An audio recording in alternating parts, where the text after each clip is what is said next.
문 목사님 이제 후임으로 설교를 다음 주부터 하시겠는데 잘 적응할 수 있는 시간을 갖는 것도 중요하다 싶어서 문 목사님에게 기회를 2달 동안 드리도록 했습니다.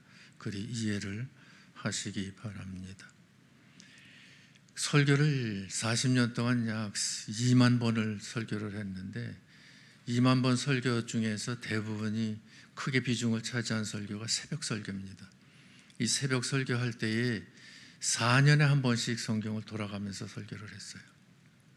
그래서 설교를 성경 전체를 10번 정도를 설교를 했죠.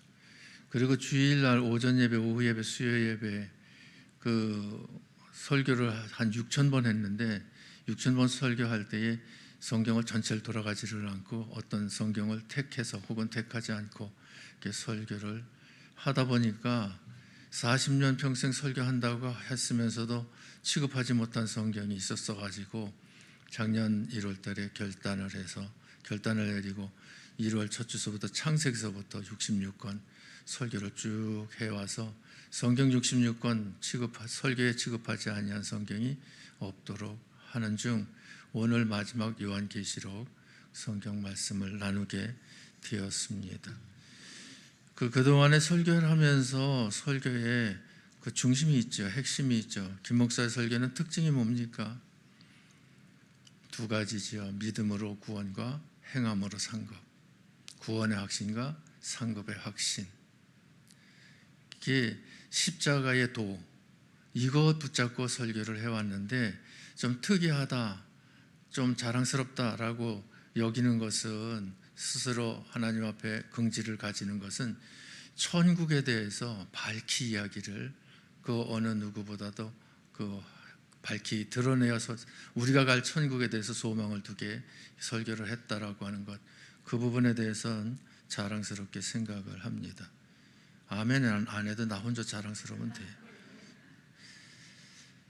그래서 오늘도 마지막으로다가 천국에 대해서 설교를 하게 되었는데 사실 우리들의 신앙생활이 무엇이 전제되지 않으면 의미가 없어요. 천국이 전제되지 아니한 신앙생활이라고 하면 신앙생활에 의미가 없어요. 타종교하고 다를 게 뭐가 있어요? 천국이 전제되지 않으면. 세상 기복주의에 빠진다라고 하면 타종교하고 똑같은 거죠. 그래서 천국에 대해서 밝히 알고 굳게 붙잡아야 되는데 이 한국교회가 천국에 대해서 밝히 알지를 못하는 부분이 있어요.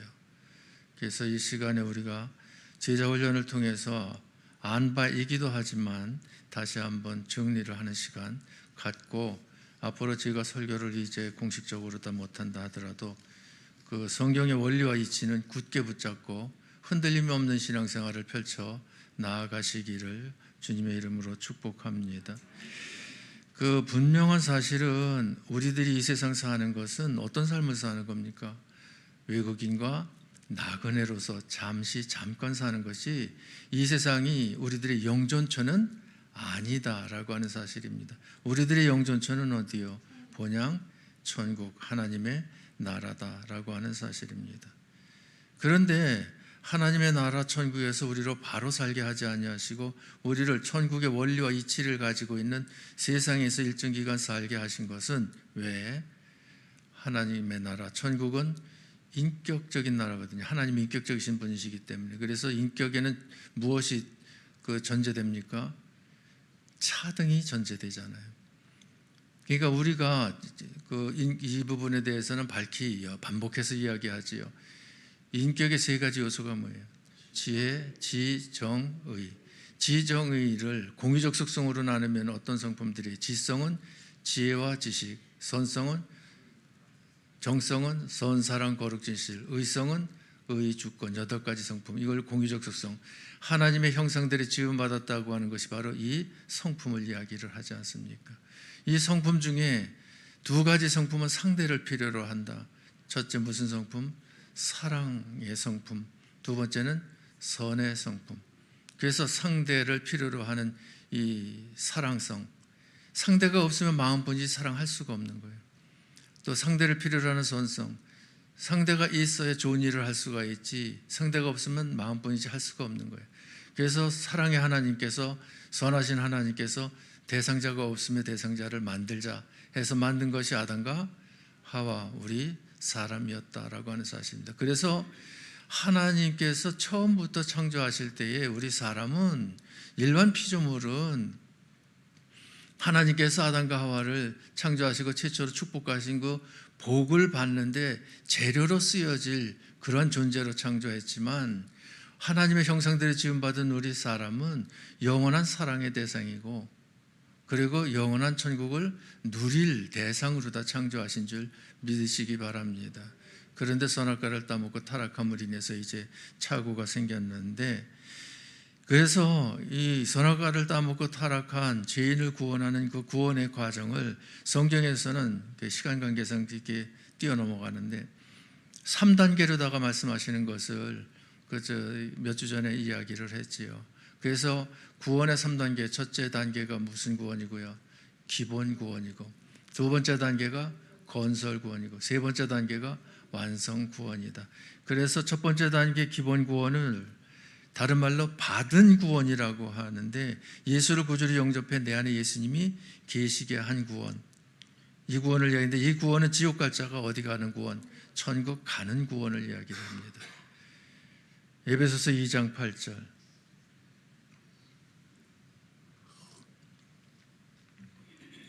같이 너희는 그 은혜에 의하여 믿음으로 말미암아 구원을 받았으니 이것은 너희에게서 난 것이 아니요 하나님의 선물이라. 구원을 무엇했으니? 받았으니. 과거형입니다. 구원을 받았으니 무엇으로 받았다? 은혜로, 믿음으로, 하나님의 선물로. 그러니까 이 받은 구원은 하나님께로부터 받았는데 대가를 지불하지 않고 공짜로. 왜? 선물이라고 하는 것은 대가를 지불하면 선물이 아니니까 받은 구원을 말씀을 하십니다. 그 다음에 두 번째, 건설구원. 건설구원을 다른 말로 하면 받는 구원, 받아가는 구원으로 말씀하시는데, 이것은 지옥 갈 자가 천국 가게 되었는데 천국 가게 되어진 하나님의 자녀가 믿음의 실력을 쌓아가는 것을 이야기를 합니다. 빌립보서 2장 12절, 같이 그러므로 나의 사랑하는 자들아, 너희가 나 있을 때뿐 아니라 더욱 지금 나 없을 때에도 항상 복종하여 두렵고 떨림으로 너희 구원을 이루라. 구원을 못해라? 이루라. 이루는 구원, 받는 구원, 받아가는 구원을 이야기하는데, 이것은 믿음으로가 아니라 선물로가 아니라 은혜로가 아니라 무엇으로? 복종하여 두렵고 떨림으로, 복종함으로, 항상 복종함으로 구원을 이루라는 겁니다. 그러니까 하나님의 말씀을 순종함을 통해서 믿음의 실력을 향상시키는 것을 염두에 두고 하신 말씀으로 이해를 하시기 바랍니다. 세 번째는 어떤 구원? 완성 구원을 말씀하시는데, 완성 구원을 다른 말로는 받을 구원, 앞으로 받을 구원을 말씀하십니다.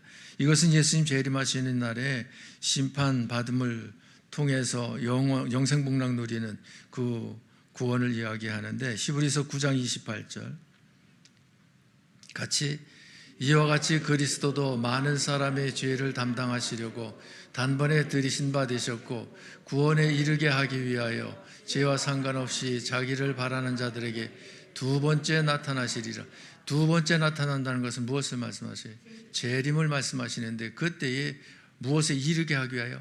구원에 이르게 하기 위하여.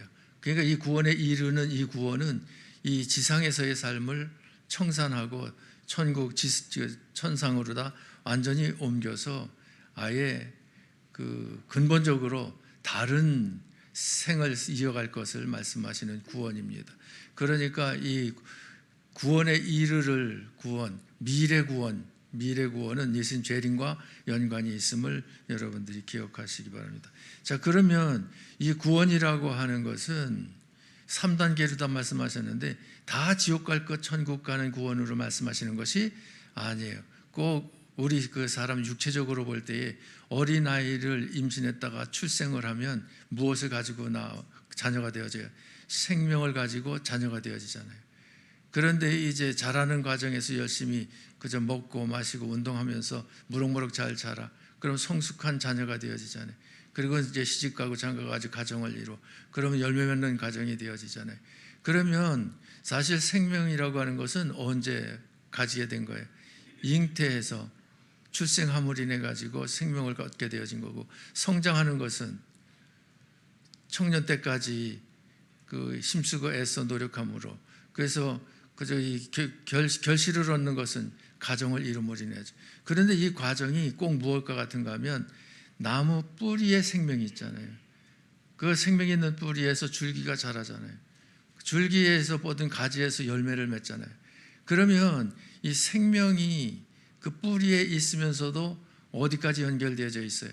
열매까지 연결되어져 있는데, 나무 뿌리나 나무 줄기나 나무 열매가 한 나무지요.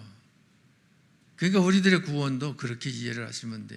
기본 구원은 그저 예수의 생명을 얻은 천국에서 영원토록 그저 영생을 얻은 그 구원을 이야기하는데, 건설구원이라는 것은 그러한 구원을 받은 자로서 신앙이 실력이 향상되어지는, 신앙이 돈독한 신앙으로 발전하는 그런 쪽으로, 그리고는 완성구원은 예수님 재림을 통해서 그 결과대로 영원토록 복락을 누리는 이런 상태로다가 뿌리, 줄기, 나무, 열매로다 이 3단계로다가 이해를 하듯이 구원도 그렇게 이해를 하시면 될 줄 압니다. 그러면 구원을 이 시간 왜 이야기했는가 하면, 구원과 천국과는 뗄래야 뗄 수 없는 불과 분리의 관계를 가지고 있어요.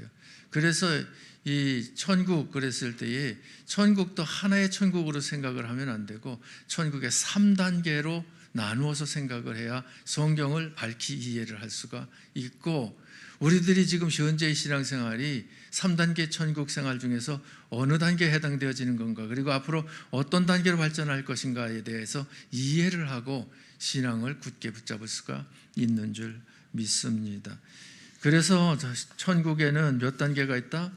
3단계가 있다라고 하는 것을 성경에서 볼 수가 있습니다. 첫 번째 단계입니다. 첫 번째 단계에서 예수님은 어떤 천국을 말씀하시는가 하면 심령 천국을 말씀하셔요. 심령 천국, 누가복음 17장 20절 21절 보십니다. 같이 20절 같이. 바리새인들이 하나님의 나라가 어느 때에 임하나이까 묻거늘 예수께서 대답하여 이르시되 하나님의 나라는 볼 수 있게 임하는 것이 아니요. 자, 하나님의 나라는 어떻게 임하는 것이 아니다? 볼 수 있게 임하는 것이 아니다. 보이지 아니하게 임하는 것이다. 그 21절 같이. 또 여기 있다 저기 있다고도 못하리니 하나님의 나라는 너희 안에 있느니라. 자, 하나님의 나라는 어디 있다? 너희 안에 있다. 그러면 천국이라고 하는 것을 어떤 나라로 생각하고 어떤 그 국가로 생각을 하고 어떤 그 건물로 생각을 하는 것보다도 하나님 존재 자체를 놓고 생각을 할 필요가 있어요. 그러니까 천국은 하나님 자체가 천국이고, 천국은 하나님께서 하시는 일이 천국이고, 천국은 하나님과 연결된 게 천국이다. 무슨 말인지 알겠죠? 천국의 주체는 하나님이 되어져야지 어떤 나라나 국가나 어떤 그 현상이나 어떤 그 모양, 여기에다가 천국을 연결시킬 것이 아니다라고 하는 것을 말씀하세요. 자, 천국은 무엇이 천국이라고요? 하나님 자체가 천국이다. 이것이 기본이에요. 천국은 무엇이 천국이다? 하나님이 하시는 일이 천국이다. 세 번째, 천국은 무엇이다? 하나님과 연결된 게 천국이다. 자, 그러니까 여기 심령천국, 하나님의 나라는 어디 안에 있다? 너희 안에 있느니라 그랬을 때 심령천국을 말씀하시는데, 심령천국을 공식으로 다 보면 이렇게 이해를 하시면 돼요. 심령천국은 이코로 누가 계시고? 예수님이 계시고. 그러니까 천국은 예수님이 빠지면 천국이 될 수 없습니다. 예수님은 기본적으로 천국에 기본적으로 함께 하셔야 돼요. 왜? 천국 자체가 예수님이시니까. 예수님이 계시고 예수님과 함께 우리가 함께 하는데, 우리들이 영혼과 육체가 함께 하는 상태, 이것을 심령천국이라고 그래요. 그러니까 지금 우리들이 가지고 있는 천국이 무슨 천국이에요? 심령천국이죠. 영혼과 육체가 함께 하는 중 주님이 우리들 마음에 계시니까 우리들은 어떤 천국을 가지고 있다? 심령천국을 가지고 있다. 그런데 이 심령천국의 특징이 뭐냐면 죄성이 아직도 있어서 불순종을 할 가능성이 많다 라고 하는 부정적인 입장이 있는가 하면, 긍정적인 입장은 대신에 우리가 그 하나님의 말씀을 순종함을 통해서 무엇을 쌓을 수 있다? 믿음의 실력을 쌓을 수 있다 라고 하는 특징을 가지고 있는 천국이 심령천국이에요. 이심령 천국, 그 이심령 천국에 대해서 성경에서 어떻게 말씀하시는가 하면 잘 봐요. 어떤 목사님 나한테 그러더라고요. 회개하라 천국이 가까웠느니라 라고 하는 말씀을 설교하면서 천국이 그저 예수님 재림하실 때가 가까웠고 그러면서 이제 설교를 했다고 그래요. 그 설교를 들은 어떤 목사님 나한테 얘기를 하더라고요. 엉뚱한 이야기를 하더라고 그 목사가. 그래가지고 이제 헷갈리는 거예요 그 목사님들이. 그런데 회개하라 천국이 가까웠느니라 그랬을 때에 심령 천국을 이야기하는 걸까요? 아닐까요? 잘 모르겠어요.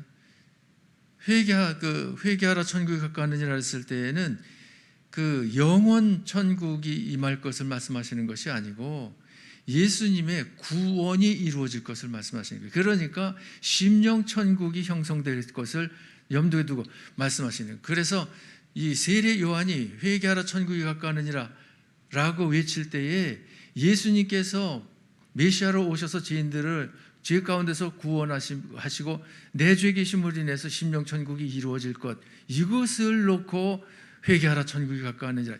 그러니까 예수를 믿지 않는 데서 돌이켜서 예수님을 대적하는 데서 돌이켜서 예수님께로 나아오라, 이런 그 외침이다. 예수님도 친히 똑같은 말씀을 하셨어요. 그 3장 2절 말씀 봅시다. 같이 회개하라 천국이 가까웠느니라 하셨으니, 세례요한이 외쳤고 또 마태복음 4장 17절 같이 이때부터 예수께서 비로소 전파하여 이르시되 회개하라 천국이 가까이 왔느니라 하시니라. 여기서도 예수님도 세례요한과 똑같이 회개하라 천국이 가까이 왔느니라 하는데 천국이 나오잖아요. 이 천국, 예수님 재림하실 때에 이루어질 천국, 그 천국이 아니다는 얘기죠. 예수님께서 죄인들을 구원하시는 구원의 역사를 이루심을 통해서 이루어질 심령 천국을 두고 말씀하신다, 이렇게 이해를 하시기 바랍니다. 마태복음 13장 24절 말씀 보면 같이 예수께서 그들 앞에 또 비유를 들어 이르시되 천국은 좋은 씨를 제 밭에 뿌린 사람과 같으니, 됐어요. 그 씨 뿌리는 자의 비유, 알곡과 가라지 비유, 겨자씨 비유, 누룩 비유, 감추인 보화 비유, 진주의 비유, 그물 비유, 7가지 비유를 말씀하시는데 천국은 이와 같으니, 그러면서 비유를 말씀하실 때 7가지 비유를 말씀하시는데 7가지 비유가 이 세상에서 농사를 지으면서 농작물을 경작하면서 이루는 그 원리, 이치를 가지고 이야기를 해요. 이것을 천국은 이와 같으니라고 말씀하셨기 때문에 천국의 어떤 면을 이야기하는가, 앞으로 임할 천국을 얘기하는가, 그게 아니고 현재 믿는 자로서의 삶을 살 때에 그 삶이 주님 중심으로서의 삶을 사는, 믿음의 실력을 쌓는 삶, 그러니까 천국에서 인정받을 삶을 사는 그 원리와 이치를 얘기해요. 그래서 이것을 신학적으로 뭐라고 얘기하는가 하면 현림 천국 비유다, 이렇게 이야기를 해요. 현재 임하는 천국의 비유다. 그러니까 회개하라 천국이 가까우니라라고 하는 그 말씀과 맥락을 같이 한다, 이렇게 이해를 하시면 됩니다. 자, 이것을 마태복음 16장 19절에서는 어떻게 말씀하시는가 하면 같이 내가 천국 열쇠를 내게 주리니 네가 땅에서 무엇이든지 매면 하늘에서도 매일 것이요 네가 땅에서 무엇이든지 풀면 하늘에서 풀리리라 하시고, 우리들에게 천국 무엇을 주셨다고 말씀하세요? 열쇠를 주셨다는 거예요. 열쇠를 주신 그 열쇠가 어떤 열쇠입니까? 같이 시작. 주는 그리스도시요 살아계신 하나님의 아들이시니다. 베드로의 그 신앙 고백이지 않습니까? 이걸 천국 열쇠라고 말씀하세요. 그 신앙 고백에 의한 삶을 살면 천국이 열리는 거예요. 고백에 의한 삶을 살지 않으면 천국이 닫히는 거예요. 그러니까 심령 천국과 2단계, 3단계 천국과는 유기적인 관계가 있다라고 하는 것을 알 수가 있죠. 그러니까 우리가 이 세상에서 지금 심령 천국 상태에서의 신앙생활을 성공적으로 다 잘 할 때에 예수님 재림하실 때에 이루어질 그 천국에 대해서 잘했다 칭찬받는 자가 되어지지, 이 세상에서 천국 생활을 제대로 펼쳐나가지 못한 상태에서는 장차 칭찬이 있을 수가 없다라고 하는 것을 염두에 둘 필요가 있습니다. 자, 그러면 아까 마태복음 13장 무슨 천국을 이야기한다? 현재 임하는 천국, 현림 천국, 심령 천국을 이야기한다. 그런데 마태복음 25장에서 보면 3가지 천국 비유를 말씀하셔요. 무슨 비유예요? 마태복음 25장에서는 열 처녀 비유, 달란트 비유, 양과 염소 비유, 이 세 가지 비유를 말씀하실 때 천국은 이와 같으니 그러면서 또 말씀하셔요. 그것은 현림 천국일까 미림 천국일까? 난 답을 거의 가르쳐주고 물어본다니까. 무슨 천국? 미림 천국, 앞으로 이루어질 천국에 대한 비유로 말씀하시는 거기 때문에 내용이 달라요. 그런데 천국은 이와 같으니라고 말씀하셨어.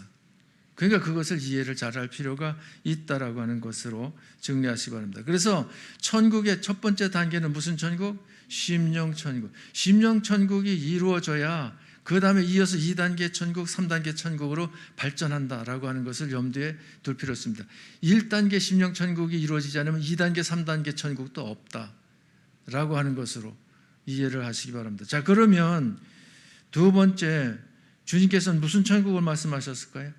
낙원 천국을 말씀하신 것을 볼 수 있어요. 누가복음 23장 42절 43절입니다.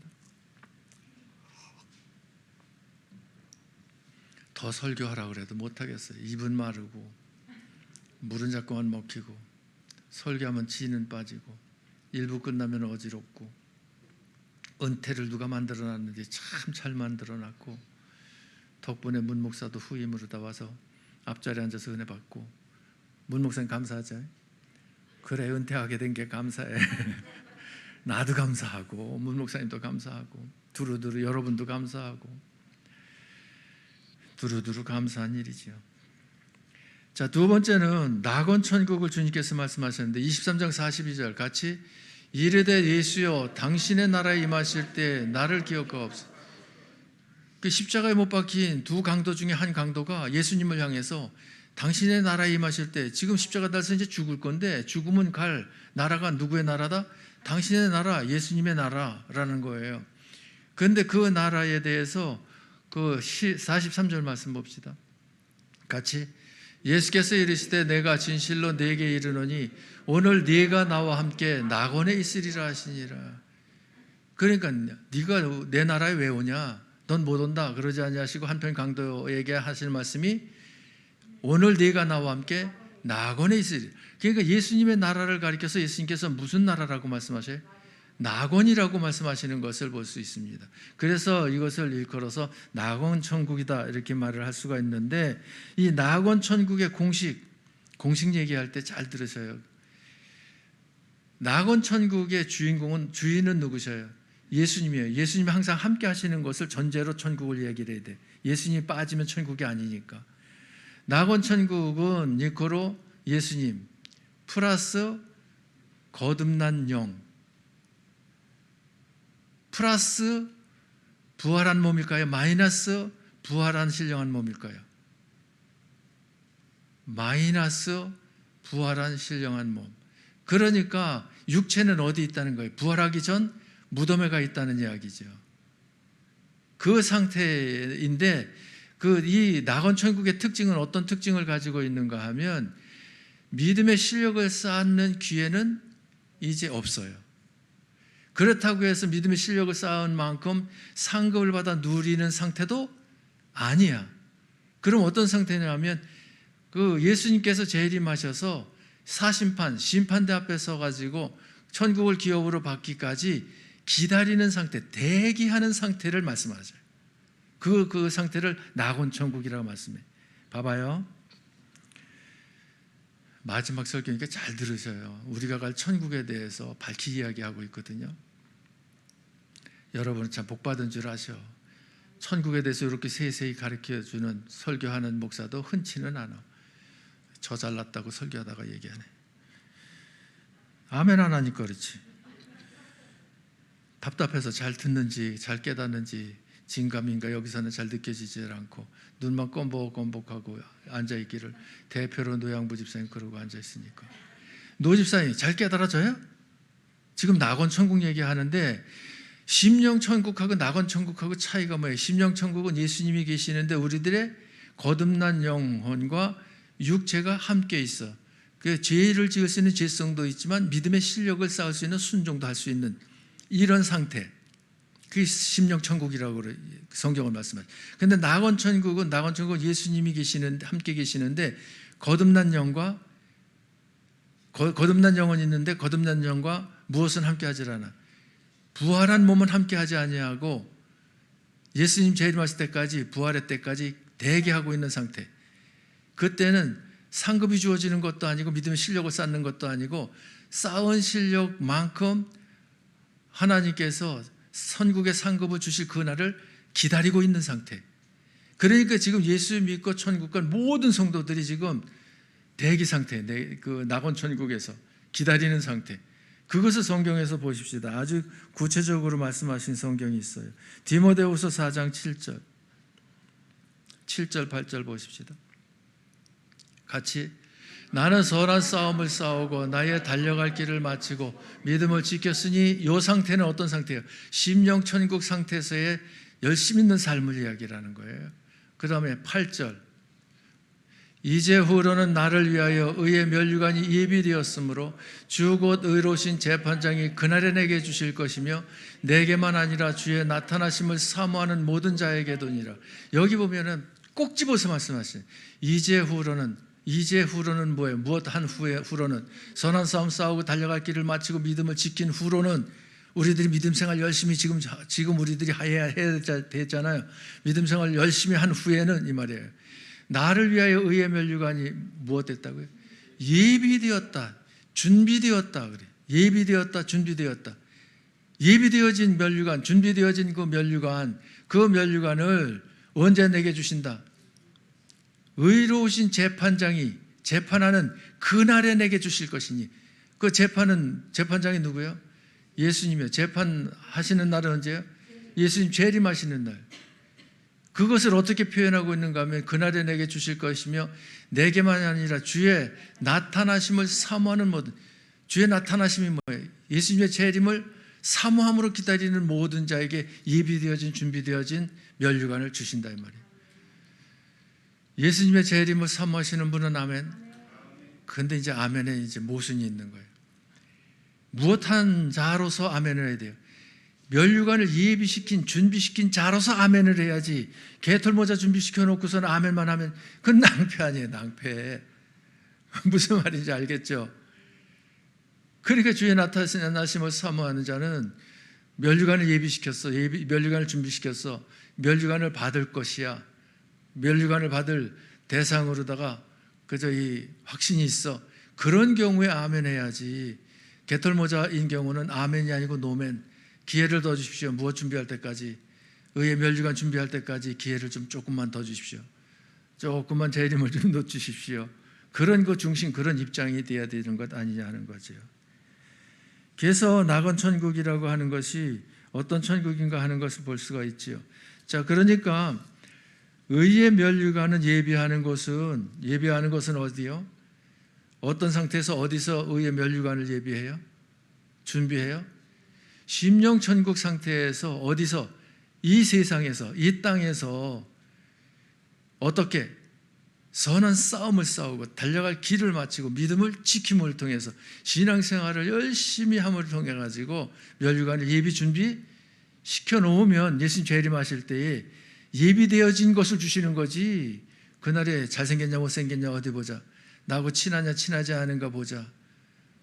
그러면서 그때 형편사정에 따라서 기분 내키는 대로 감정 따라 주고받고 하는 것이 아니다.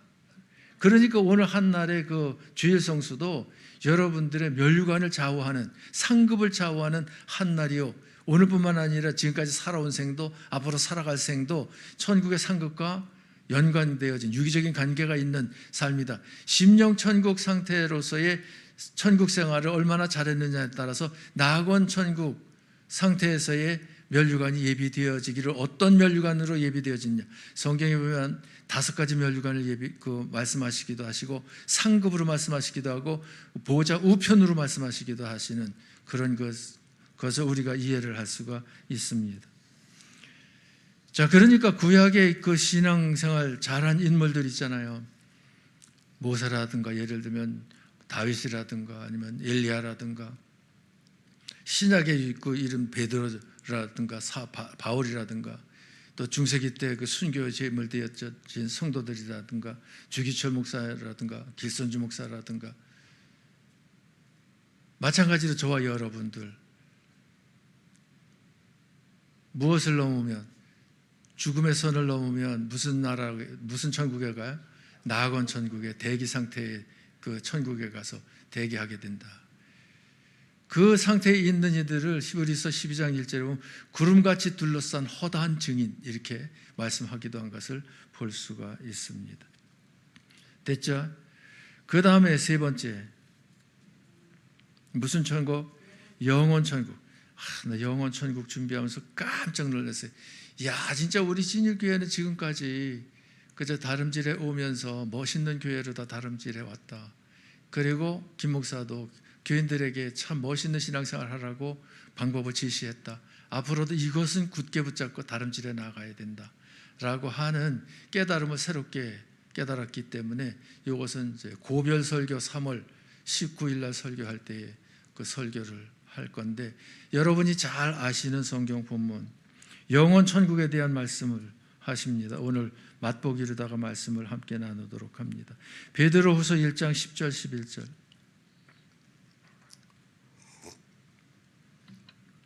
같이, 그러므로 형제들아 더욱 힘써 너희 부르심과 택하심을 굳게 하라. 너에게 이것을 행한즉 언제든지 실족하지 아니하리라. 부르심과 택하심을 굳게 하라. 더욱 힘써. 많이 보던 단어죠. 더욱 힘써. 11절 말씀 보십니다. 같이, 이같이 하면 우리 주 곧 구주 예수 그리스도의 영원한 나라에 들어감을 넉넉히 너에게 주시리라. 여기 보면 무슨 나라가 나와요? 그리스도의 영원한 나라가 나와. 영원 천국 세 번째. 이 영원 천국, 이 천국은 최종적으로다가 우리가 들어가서 영생 복락을 누릴 천국인데, 이 천국에 대해서 어떻게 말씀하셔요?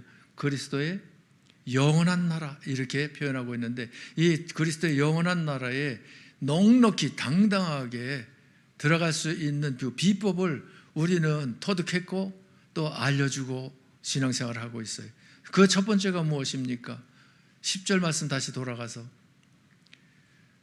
그러므로 형제들아 더욱 힘써 너희 부르심과 택하심을 굳게 하라. 하나님의 자녀로 부르셨다. 천국 백성으로 부르셨다. 하나님의 자녀로 택했다. 천국 백성으로 택했다. 그러니까 무슨 확신을 굳게 하라는 거예요? 구원의 확신을 굳게 하라는 거예요. 그래가지고 천국에 갈지 말지, 진가 민가, 갈 수도, 갈 것도 같고 못 갈 것도 같고 반신반의, 그것이 아니라 지금이라도 세상을 떠난다고 하면 나는 틀림없이 어디 간다? 천국 간다 라고 하는 구원의 확신을 가진 자로서의 삶. 그러면 구원의 확신의 그 궁극적인 그 목적지는 어디요? 영원한 나라예요. 이것을 말씀하시고, 그 다음에 두 번째는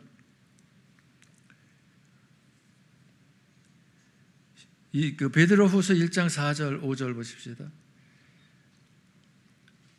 1장 4절 같이, 이로써 그 보배롭고 지극히 큰 약속을 우리에게 주사 이 약속으로 말미암아 너희로 정욕을 인하여 세상에서 썩어질 것을 피하여 신의 성품에 참여하는 자가 되게 하려 하셨으니, 여기 개역 성경으로다가 올렸는데, 개역 개정은 신성의 성품에, 신성한 성품에 참여하라 이렇게 얘기했는데, 신의 성품이나 그거는 이제 비슷하긴 한데, 이 신의 성품이 개역 성경에서 그 번역이 더 분명해요. 신의 성품, 아까 그 서론에서 얘기했잖아요. 몇 가지 성품, 공의적 속성 8가지 성품. 그것을 우리들이 참여한다는 것은 나의 인격이 누구의 인격화, 예수의 인격화 되어지고, 나의 삶이 누구의 삶화, 예수의 삶의 화가, 삶의 삶화, 표현이 좀 그렇다. 되게 되어지는 것을 얘기하는데, 이 신의 성품에 참여하는 자가 되게 하기 위해서는 5절, 이러므로 너희가 더욱 힘써 너희 믿음의 덕의 지식의 인내를, 그러면서 이제 그 신앙생활의 그 과정을 이야기를 합니다. 그러니까 더욱 힘써 무엇하자? 신의 성품에 참여하는 자가 되어야 된다. 신의 성품에 참여하기 위해서는 우리가 믿음 생활을 열심히 해야 된다라고 하는 것을 말씀하셔요. 그 신의 성품에 참여하기를 얼마나 크게 참여했느냐, 적게 참여했느냐에 따라서 무엇이 결정되어져. 예수님 재림하시는 그날에 심판대 앞에 서가지고 잘했다 칭찬받고 칭찬으로 끝나는 것이 아니라 그 상급으로다가 결정이 되어져서 그 상급 따라 영생 복락을 누리게 되어지는 이러한 역사가 일어날 곳이 영원천국이다라고 하는 겁니다. 그래서 영원천국의 공식은, 영원천국은 이코로 예수님 플러스 거듭난 영 플러스 부활의 몸. 특징은 천국에서 이제 영생 복락 누리는 것이 특징이다. 자, 그렇다 이렇게 볼 수가 있습니다. 자, 그러면 계시록 21장 1절 2절 말씀 봅시다. 같이. 또 내가 새 하늘과 새 땅을 보니 처음 하늘과 처음 땅이 없어졌고 바다도 다시 있지 아니하다. 여기 보면 새 하늘과 새 땅을 이야기해요. 그런데 처음 하늘과 처음 땅이 없어졌대. 그러니까 처음 하늘과 처음 땅은 뭡니까? 우리가 살고 있는 이 세상. 그런데 새 하늘과 새 땅이 임함으로 인해서 처음 하늘과 처음 땅은 없어졌다 그러는데, 새 하늘과 새 땅이 우리가 보는 저 하늘, 우리가 딛고 있는 이 땅일까? 길까 아닐까? 아니요. 21장 2절 봅시다, 같이. 또 내가 보매 거룩한 성 새 예루살렘이 하나님께로부터 하늘에서 내려오니 그 준비한 것이 신부가 남편을 위하여 단장한 것 같더라. 자, 거룩한 성 새 예루살렘이 하나님께로부터 내려옵니다. 그 무엇이 내려와요? 거룩한 성이 내려. 그러니까 건물 성으로다가 우리가 이해를 하면 된다, 안 된다? 안 된다. 건물 성이 새 거룩한 성, 새 예루살렘 성, 그것이 우리하고 무슨 상관이 있어요? 근데 끝에 힌트가 나와. 거룩한 성 새 예루살렘이 하나님께로부터 하늘에서 내려오니 그 준비한 것이 신부가 남편을 위하여 단장한 것들. 신부가 남편을, 신부는 누구요? 우리 성도들이요. 그런 성도들이 단장했다고 하는 것은 드레스를 또 입었다는 얘기예요? 믿음의 의의 옷을 얘기해요. 믿음의 의의 옷을 이야기를 하지. 그런데 남편은 누구요? 예수님이지. 그러면 요 신부가 남편을 위해서 단장한 것 같더라, 이것을 여러분들이 명심하시고 성경을 또 보십니다. 21장 9절 같이. 일곱 대접을 가지고 마지막 일곱 재앙을 담은 일곱 천사 중 하나가 나와서 내게 말하여 이르되 이리 오라, 내가 신부 곧 어린 양의 아내를 내게 보이리라. 자, 조금 전에 무엇을 염두에 두라 그랬어요? 신부가 남편을 위해서 단장한 것 같더라. 무엇을 보여준다 그러면서 새 예루살렘을 보여준다 그러고는 신부를 이야기를 했다. 그럼 여기서도 신부 얘기해야 하네요. 이리 오라, 내가 신부 곧 어린 양의 아내를 내게 보이리라. 그러니까 우리들의 영적인 모습을 보여주겠다는 거예요. 그러면서 21장 10절 보십시다, 같이. 성령으로 나를 데리고 그 크고 높은 산으로 올라가 하나님께로부터 하늘에서 내려오는 거룩한 성 예루살렘을 보이니. 신부 어린 양의 아내를 보여주겠다고 하고 정작 보여준 것이 무엇을 보여줬다? 예루살렘 성을 보여줬다는 거예요. 그러니까 예루살렘 성의 모습은 곧 무엇의 모습이다? 신부의 모습이다. 신부의 모습은 곧 어떤 모습이다? 영적인 모습이다. 11절 21장 11절 없어? 어디 갔어? 11절 빠졌는가 봐요. 제가 읽어드릴게요. 하나님의 영광이 있어 그 성의 빛이 지극히 귀한 보석 같고 벽옥과 수정같이 막더라. 여기 보면 보석 같고라 그러지 보석이라고 그러지를 않아요. 그러니까 보석은 믿음의 모습의 그 아름다움을 보석을 들어서 비유로다가 표현한 거예요. 무슨 말인지 알겠죠? 자, 그러니까 천국은 몇 단계가 있다? 3단계가 있다. 최종적으로는 몇 단계의 천국? 3단계의 천국, 영원 천국을 목적으로 다 우리가 신앙생활하는데 지금 몇 단계에서 신앙생활하고 있다? 1단계 심령 천국 상태에서 신앙생활하고 있다. 2단계 낙원 천국으로다가 이제 우리가 조만간 갈 것인데, 노양부 형님이 먼저 갈 거예요? 동생을 앞세울 거예요? 먼저 가실 거예요? 양보를 해야 되나 말아야 되나? 무슨 말인지 심령천국, 낙원천국, 영원천국에 대해서 이해를 분명하게 할 수 있겠죠. 자, 그러면서 여러분들이 꼭 기억해야 할 것은 고린도전서 15장 50절 같이. 형제들아, 내가 이것을 말하노니 혈과 육은 하나님 나라를 이어받을 수 없고 또한 썩는 것은 썩지 아니하는 것을 유업으로 받지 못하느니라. 물질계에 속한 물질은 비물질계에 속한 천국의 비물질이 아닌 한 천국에 속하지 못한다라고 하는 것을 말씀하셨어요. 왜? 썩을 것이기 때문에. 썩을 것, 욕된 것, 약한 것, 그것은 천국을 기업으로 받는다, 받지 못한다. 유업으로 받지 못한다라고 분명히 말씀을 하세요. 왜? 시간과 공간의 제한을 받으니까. 계시록에 보면 천국을 생명수가 흐르고 생명나무가 있고 뭐 보좌가 있고 이런 표현들을 하잖아요. 그것이 어떤 그 건물이나 식물이나 동물이나 이런 것들을 이야기하는 것이 아니라 같다라고 하는 그 표현을 가지고 그 비유적으로 그것들을 사용한 거예요. 그래서 요한계시록은 거의 비유, 숫자도 비유로다가 주로 말씀하신 것을 볼 수 있습니다. 아무튼 우리가 갈 영원한 천국은 비물질계, 시간과 공간의 제한을 받지 아니하는 세계다. 그래야 영원하지, 그렇지 않으면 영원할 수가 없으니까. 그러면 그 셋째 3단계 천국, 영원 천국에 대해서 바울은 인정했는가? 바울은 인정할 뿐만 아니라 체험까지 한 것을 말씀하셔요. 여러분들도 이 체험을 하면서 남은 생에 신앙생활을 잘 하실 수 있기를 바랍니다. 고린도후서 12장 2절, 고린도후서 12장 2절 큰 소리로 같이, 내가 그리스도 안에 있는 한 사람을 아노니 그는 14년 전에 셋째 하늘에 이끌려 간 자라. 그가 몸 안에 있었는지 몸 밖에 있었는지 나는 모르거니와 하나님은 아시느니라.